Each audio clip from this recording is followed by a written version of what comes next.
ওই গরুটার দিয়ে তাকায় দেখছো একবেলা খানাও দিলা না, মাসে বেতনও দিলা না। গরুটারে নিয়ে মাঠে হাল চাষ করাও, বাচ্চাটারে এক ফোঁটা দুধও দাও না। ওই গরুটা খের ভুসি আর ঘাস খাওয়ার পরে 20-30 কেজি দুধ, পিওর দুধ তোমাকে দেয়। বাচ্চারে তুমি এক ফোঁটা দিলে না।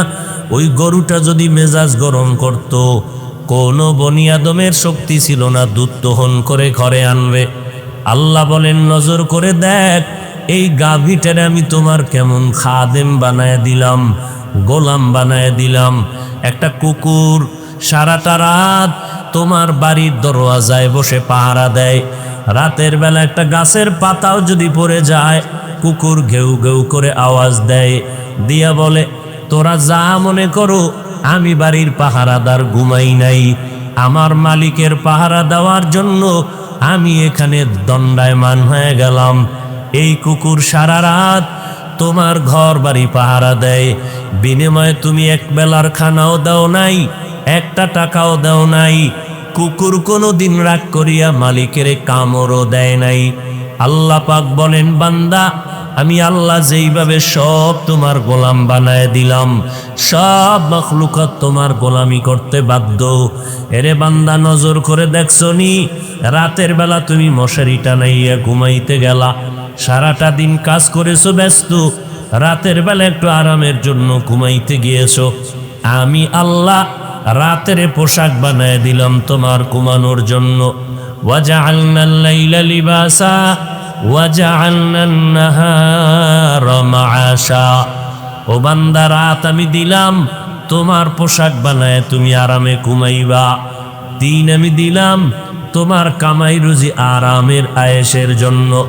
রাতের বেলা যখন ঘুমাইতে যাও, মশারি টানাইয়া যখন ঘুমায় গেলা, বাতি যখন বন্ধ করে দিয়েছো, 2-4টা মশা তোমার কানের কাছে আওয়াজ দেয়, কিন্তু কানের ভেতর থেকে ভেতরে ঢুকে না রে বাবা। নজর করে দেখছো নি, মশারির ছিদ্র এত ছোট, একটা মশা ঢুকার কোনো কায়দাই নাই। একবার যদি চিন্তা করে দেখতি রে মানুষ, ওই মশারির ছিদ্র দিয়া মশা কিভাবে ঢুকলো, অথচ মশারির ছিদ্র থেকে তোমার কানের ছিদ্র অনেক বড়, নাকের ছিদ্র অনেক বড়। মশাটা কানের কাছে ঘুরলো, একবারও কানের ভেতরে ঢুকলো না। যদি ঢুকিয়েই যাইতো, মানুষ তোমার ওখানেই মরণের ডাক এসে যেত। আমি আল্লাহ পাক ফেরেশতা পাঠাইয়া তোমার পেছনে পাহারাদার বানায় দিলাম। আমার বান্দা সারাদিন কাজ করার পরে ঘুমায়, ও ফেরেশতা পাহারা দাও আমার বান্দার ঘুমে যেন কোনো মশা ডিস্টার্ব না করে। আল্লাহ পাক বলেন, ও বান্দা, তোর নিজের জন্য আলোর দরকার, আমি আল্লাহ সূর্যের আলো দিয়া দিলাম। আমি আল্লাহ পাক তোমার প্রয়োজনে পানির দরকার, আমি আল্লাহ পানি দিয়ে দিলাম।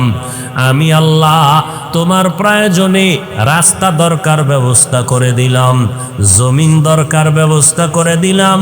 তোমার প্রয়োজনে বাতাসের প্রয়োজন ব্যবস্থা করে দিলাম। তোমার প্রয়োজনে বান্দা তোমার খানার দরকার, আমি জমিন থেকে খানার আয়োজন করে দিলাম। দেখ বান্দা, নিজের টাকা দিয়ে জমিন কিনলা, আবার নিজের টাকা দিয়ে ইট বালু সিমেন্ট রড কিনিয়া বিল্ডিং করলা। নিজের টাকায় জমিন কিনিয়া নিজের টাকায় বাড়ি করার পর আরামে ঘুমাইতে পারো না, কারণ ওই বাড়ির ট্যাক্স নেয় সরকার আদায় করিয়া।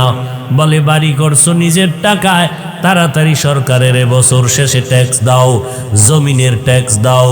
আল্লাহ বলেন, জমিনটা আমি তোমার জন্য ফ্রি বানায় দিলাম, কোনো ট্যাক্স নিলাম না। আমি আল্লাহ যদি ট্যাক্স চাইতাম, কোনো মানুষ জমিনে বসবাস করার উপায় থাকতো না। আমি আল্লাহ কেমন রহমান, আমি আল্লাহ কেমন দয়াময়। আমি রব্বুল আলামিন সূর্যের আলোটারে ফ্রি বানায় দিলাম, বিনিময়ে কোনো বিল নিলাম না। দুনিয়ার মাথাওয়ালারা বুদ্ধি খাটাইয়া সূর্যটারে কন্ট্রোল করিয়া অস্ত্রের মাধ্যমে, যন্ত্রের মাধ্যমে বিদ্যুতের আবিষ্কার করলো। এরপরে বিদ্যুৎ দিয়া মাসে মাসে বিল দিতে হয়। বিল যদি তোমার বকেয়া হয়, ওয়ার্নিং দেওয়ার পরে, সতর্কতার পরেও না দিলে বিদ্যুতের তার কেটে দেয়। আল্লাহ বলেন, গোটা দুনিয়ার মানুষের জন্য আমি সূর্যের আলোটারে ফ্রি বানায় দিলাম, কোনো বিল দেওয়া লাগবে না। রাতের বেলা চাঁদের আলো ফ্রি দিয়ে দিলাম, কোনো বিল লাগবে না রে গোলাম। কারণ সূর্য আমার না, তুই বান্দা আমার। আমার মোহাব্বতের জন্য তোরে বানাইছি, আর সব মাখলুকাত তোমার গোলাম বানাইয়া দিলাম। দোকানে যাইয়া যদি বলো ভাইজান আমার এক গ্লাস পানি দাও আমার পিপাসা নিবারণের জন্য, দোকানওয়ালা বলবে এক গ্লাস কেন, আর একটু বেশি পানি নাও, 5 টাকা 10 টাকা দিয়া নাও। বিনা টাকায় তোমারে পানি দেয় না দোকানওয়ালা। আবার ঘরে বাড়িতে পানি নাও, পানির জন্য আবার তোমার সরকার বিল নিতেছে। আল্লাহ বলেন নজর করে দেখছো আমি আল্লাহ কেমন দয়ার মালিক। সারা দুনিয়ার মানুষের জন্য কত বিরামহীন বেপরোয়া ভাবে আমি আল্লাহ পানি দিয়া দিলাম, টনে টনে পানি ফ্রি দিলাম, কোনো বিল আমি আল্লাহ চাই নাই। যদি মাসে মাসে বলতাম আমার পানি যারা ফ্রি নাও 5 টাকা মাসে বিল দেওয়া লাগবে, দুনিয়ার কোনো বড় লোকেরও বেঁচে থাকার উপায় ছিল না। এরে বান্দা অক্সিজেন নাই, হসপিটালে গেলারে দৌড়াইয়া মিটার লাগাই দিলা, অক্সিজেনের পাইপ লাগাইয়া। কম্পিউটারে বিল উঠলো, আধা ঘন্টা অক্সিজেন তুমি নিয়েছো, এত টাকা বিল দাও। আল্লাহ বলেন নজর করে দেখ আমি তোমাদের জন্য বাতাসটারে ফ্রি বানায় দিলাম, 1 টাকাও কোনো মাসে বিল নিলাম না, চাইলাম না। এত কিছু তোমাকে দেওয়ার কারণ 3 বেলা তোমার খানার প্রয়োজন, আমি আল্লাহ পাক সুন্দরভাবে খানার আয়োজন করে দিলাম। ভাত আর রুটি খাবি, জমিন থেকে আমি আল্লাহ ধান দিয়া চাল দিলাম। আমি যদি জমিনে ধান না দেই তোর কোনো বাবার শক্তি নেই জমিন থেকে ধান উঠাবে। আমি যদি গম না দেই তোর কোনো বাবার শক্তি নেই জমিন থেকে গম উঠাবে। এই ধান আর চাল দিয়া বান্দা তুই ভাত পাকাইয়া খাবি, তরকারি লাগবে। এই আল্লাহ রব্বুল আলামিন কেমন ভাবে তোর জন্য কত হাজার ধরনের তরকারি দিলাম, শাক সবজির আয়োজন করে দিলাম, এক একটার মধ্যে এক একটা মজা লাগাইছি। এরে কচু শাক দিয়াও খানা খাবি, কলমি শাক দিয়া খানা খা। যত শাক দিছি শুধু পেট ভরার জন্য না, তোর শরীরের ভিটামিনের জন্য।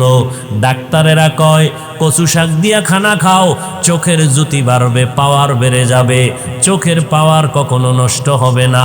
আল্লাহ পাক বলেন এই সবজি রান্নার জন্য পাকের জন্য তোর মশলা লাগবে। আমি আল্লাহ কুদরতের দ্বারা তোর আবার মশলার ব্যবস্থা করে দিলাম, জমিন থেকে পেঁয়াজ রসুনের ব্যবস্থা করে দিলাম, হলুদ মরিচের ব্যবস্থা করে দিলাম। তোমার বাবাও করে নাই, তোর আমার আম্মা জানো করে নাই। আমি আল্লাহ পাক তোমার সব মশলার আয়োজন করে দিলাম।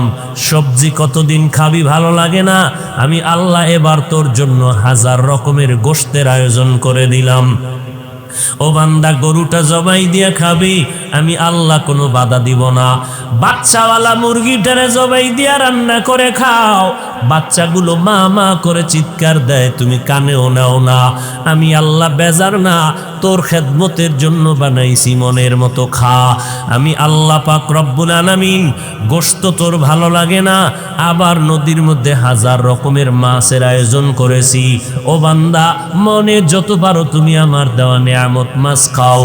এরে বান্দা 3 বেলার খানায় তোমার শরীরটা তাজা হয় না, আমি আল্লাহ তোমার শরীরটারে স্থায়ীভাবে তাজা রাখার জন্য 12 মাস ভিটামিন ফলের আয়োজন করে দিলাম।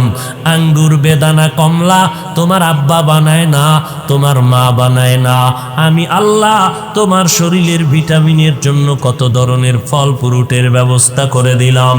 এরে বান্দা এত কিছু আয়োজন করার পর আমি আল্লাহ কি চাই তোর থেকে? আমি এই কথা চাই না সারা রাত আমার জায়নামাজে বসে ডাকবি, আমি আল্লাহ এটাও চাই না। সারাদিন তুই রোজা রাখবি আর জেহাদে দৌড়াবি, আমি আল্লাহ এটাও চাই না।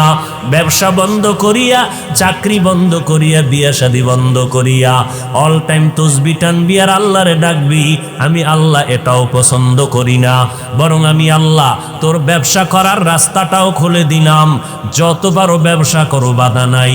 আমার নবীও ব্যবসা করেছেন, আবু বকর ব্যবসা করেছেন, ওমরে ফারুক ব্যবসা করেছেন, সাহাবায়ে কেরামরা ব্যবসা করেছেন। ব্যবসাও করো, বাধা নাই। চাকরি করো, বাধা নাই। আমার নবী খাদিজার বাড়ি চাকরি করেছেন, সাহাবায়ে কেরাম চাকরি করেছেন, সব আম্বিয়ায়ে কেরামরা চাকরি করেছেন। তুমিও চাকরি করো, বাধা নাই। ও বান্দা, তুমি লেখাপড়া করবা, তাও বাধা নাই। স্কুলে পড়ো, বাধা নাই। কলেজে লেখাপড়া করবা, কোনো নিষেধ নাই। ডাক্তারি পড়ো, আলহামদুলিল্লাহ। ইঞ্জিনিয়ারিং পড়ো, আলহামদুলিল্লাহ। তুমি লেখাপড়া করে প্রফেসর হও, তুমি লেখাপড়া করে একজন ইঞ্জিনিয়ার হও, লেখাপড়ার মাধ্যমে তুমি একজন এসপিডিসি হও, তোমাকে বাধা নাই। 24টা ঘন্টা দিয়া আমি রাত আর দিনটাকে কাভারিং করে দিলাম। এই 24 ঘন্টার 22 ঘন্টা সময় তোমার কাজে লাগাও, আমি আল্লাহ বাধা দিব না। 22টা ঘন্টা তোমার সন্তানের পেছনে, ব্যবসার পেছনে, দোকানের পেছনে, চাকরির পেছনে দাও 22 ঘন্টা। 24টা ঘন্টার ভেতরে 22 ঘন্টা তুমি তোমার ব্যক্তিগত কাজে লাগাও। বাকি থাকলো মাত্র 2 ঘন্টা। এই 2টা ঘন্টা সময় একত্রেও লাগবে না, ভাগ ভাগ করিয়া তুমি ফাঁকে ফাঁকে একটু আল্লাহরে হাজিরা দিবা তোমার কল্যাণের জন্য। 2 ঘন্টা সময় একত্রে তোমার দেওয়ার টাইম নাই, এই জন্য আমি আল্লাহ ভাগ করে দিলাম। ফজরের 4 রাকাত নামাজে 20 মিনিট, আবার তুমি দোকানে চলে যাও। মাগরিবের নামাজে 20 মিনিট, আবার দোকানে চলে যাও। এশার নামাজ 9 রাকাতে 20 মিনিট দাও, আবার ঘরে চলে যাও।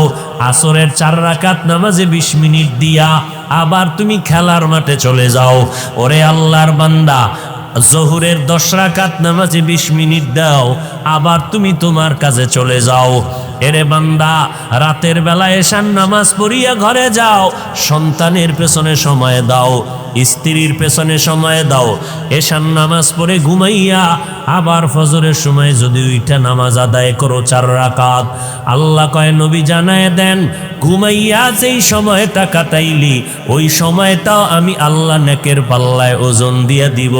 ও বান্দা, তোর মাথার ঘাম পায়ে ফালাইয়া সন্তানের জন্য যত টাকা ব্যয় করো, স্ত্রীকে যত কাপড় দাও, খানা দাও, আমি আল্লাহর জাতের কসম খেয়ে বলতেছি, মদিনার নবী জানায় দেন, আমার বান্দারা যদি আমার মোহাব্বতে স্ত্রীকে খানা দেয়, সন্তানের কাপড় দেয়, আমি আল্লাহ এগুলো দান করলে যেই সওয়াব, ওই পরিমাণ সওয়াব আমি কিয়ামতের ময়দানে নেকের পাল্লায় দিয়ে দিব।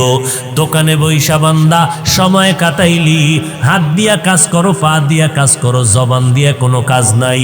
জিহ্বা দ্বারা তসবিহ পড়ো, নবীর উপরে দরুদ পড়ো, কোরআন তেলাওয়াত করো, আল্লাহর নামের জিকির করো, আর মানুষের সাথে সদ্ব্যবহার করো।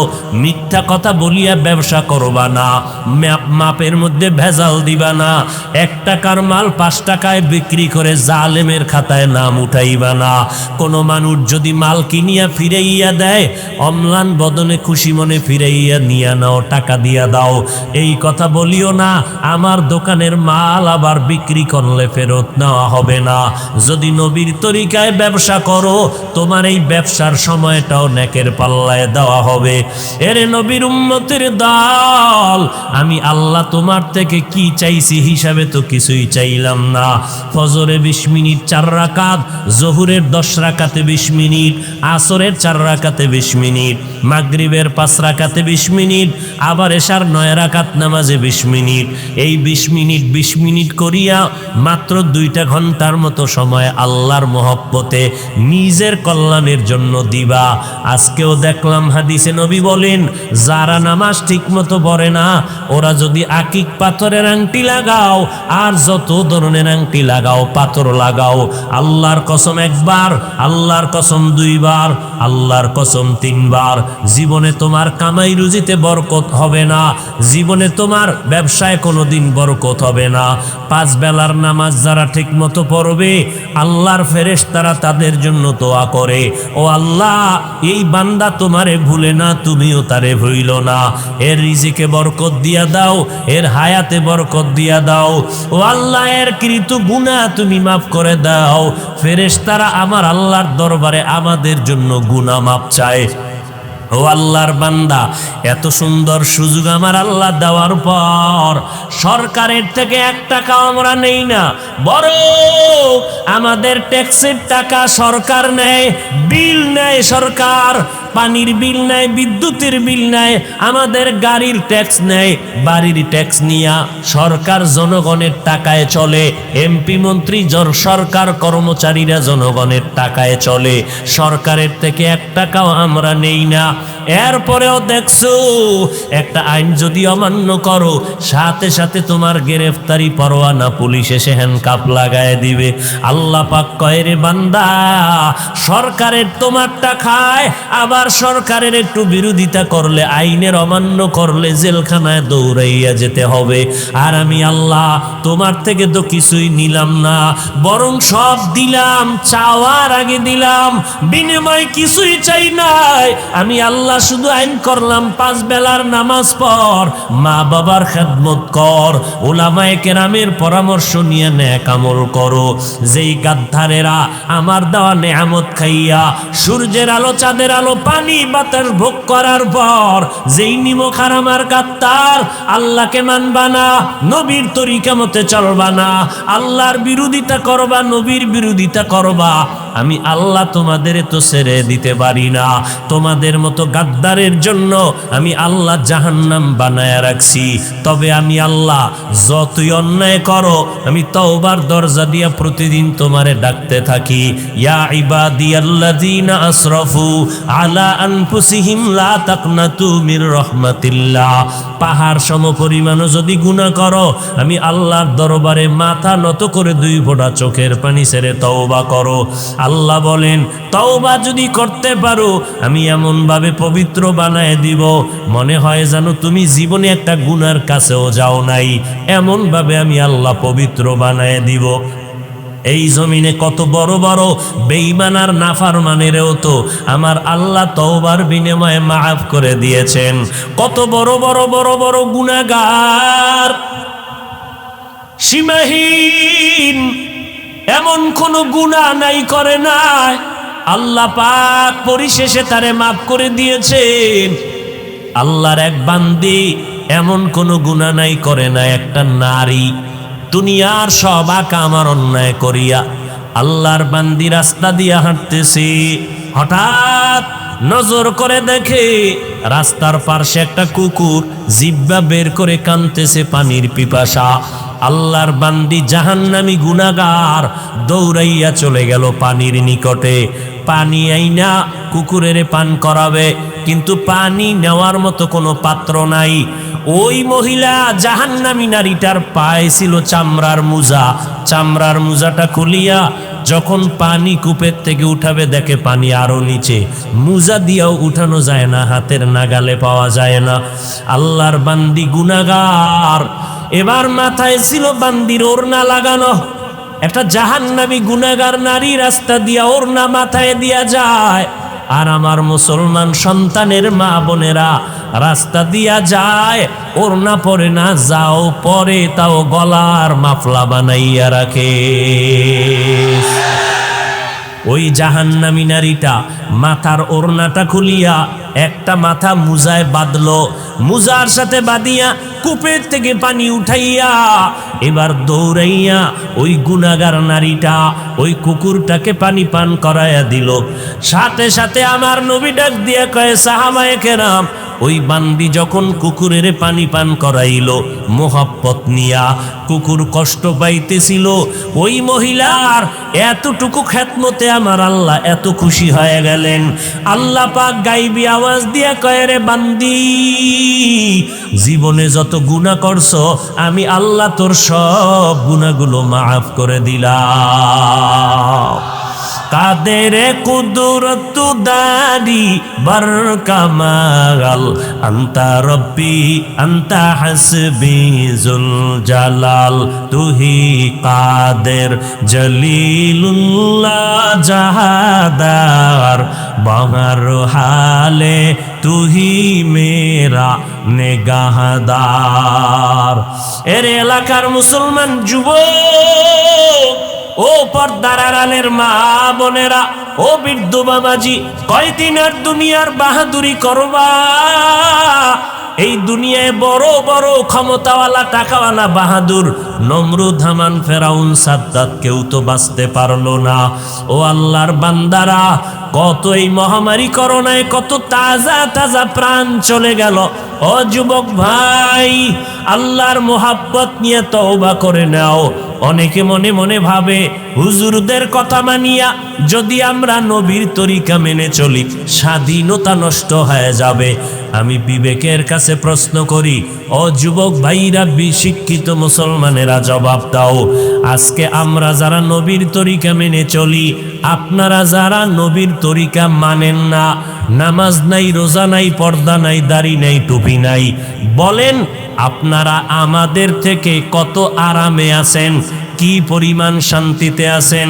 খোদার কসম করে বলি, ও মুসলমানেরা, চোখের সামনে বলতেছি, গোপন কোনো কথা না।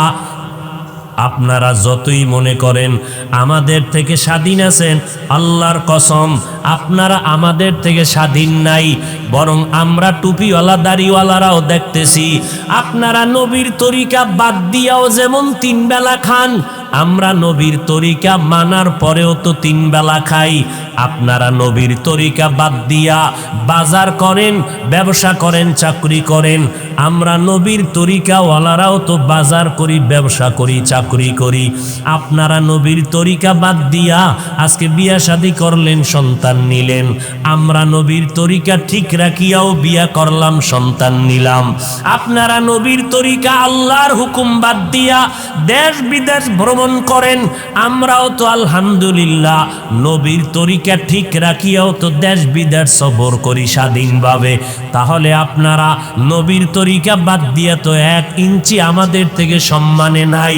বরং আলহামদুলিল্লাহ আমরা যারা নবীর তরিকা মেনে চলি, এমপি সাহেব দেখা হলে কয় হুজুর দোয়া চাই, মন্ত্রী সাহেব দেখা হলে কয় দোয়া চাই, ডিসি স্ত্রী মহোদয় দোয়া চায়। শুধু তাই না রে বাবা, আপনাদের চলাফেরায় ভয়। বন্ধুরা আড্ডায় গেছে, আপনি যদি আড্ডায় না যান আপনার উপরে হামলা। বন্ধুরা একটা অন্যায় করবে, আপনি যদি ওদের সাথে মতে একমত না হন আপনার উপরে হামলা। তারপর ব্যবসা বাণিজ্যের মধ্যে গিয়া আর এক ব্যবসায়ীর সাথে জের ধরিয়া হামলা। আর আমরা যারা নবীর তরিকা চলি, আমাদের ব্যবসা সীমিত, আমাদের চাকরি সীমাবদ্ধতার মধ্যে, আমাদের সাথে কোনো কলহ দ্বন্দ্ব নাই, বরং সব সাইডে আমাদের সম্মান। নামাজের আজান হয়ে গেল, সাইনবোর্ড লাগায় দিলাম নামাজের বিরতি, বেচা কেনা বন্ধ। সাঁতার টান দিয়া নামাজি ব্যবসায়ী লোকটা নামাজে চলে গেল, কারো সাথে বান্দার কোনো ঝগড়া নাই।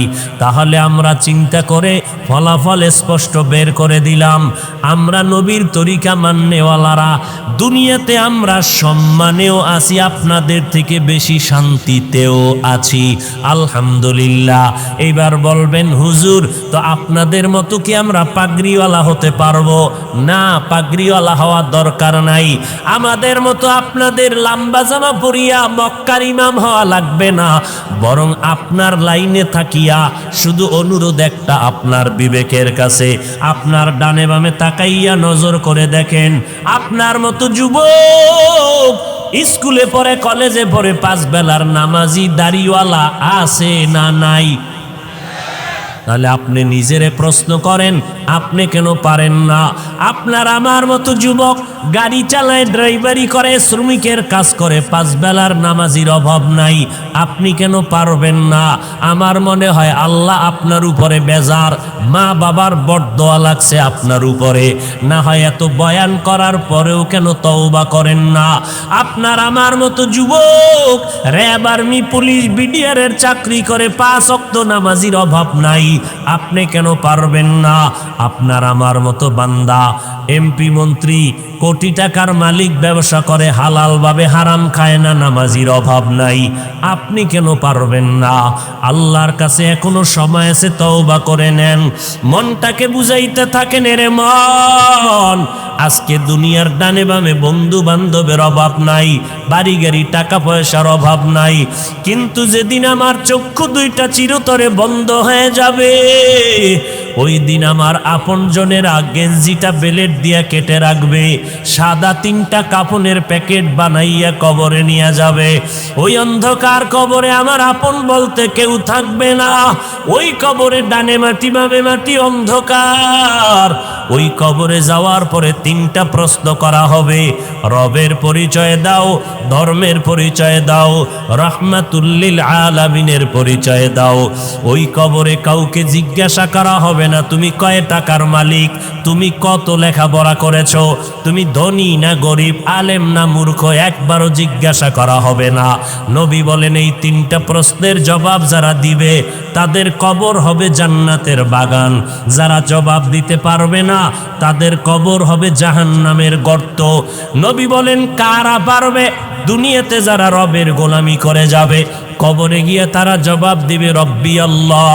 দুনিয়াতে যারা ইসলাম মেনে চলবে, কবরে গিয়া জবাব দিবে দীনিয়াল ইসলাম। দুনিয়াতে যারা নবীর সুন্নতের আমল করবে, কবরে গিয়া নবীকে দেখে ফেলবে।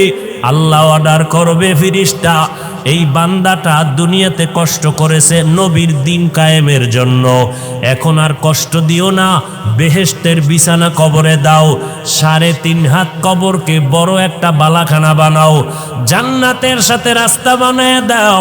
আমার বান্দা এখন আরামে ঘুমাবে কিয়ামত পর্যন্ত।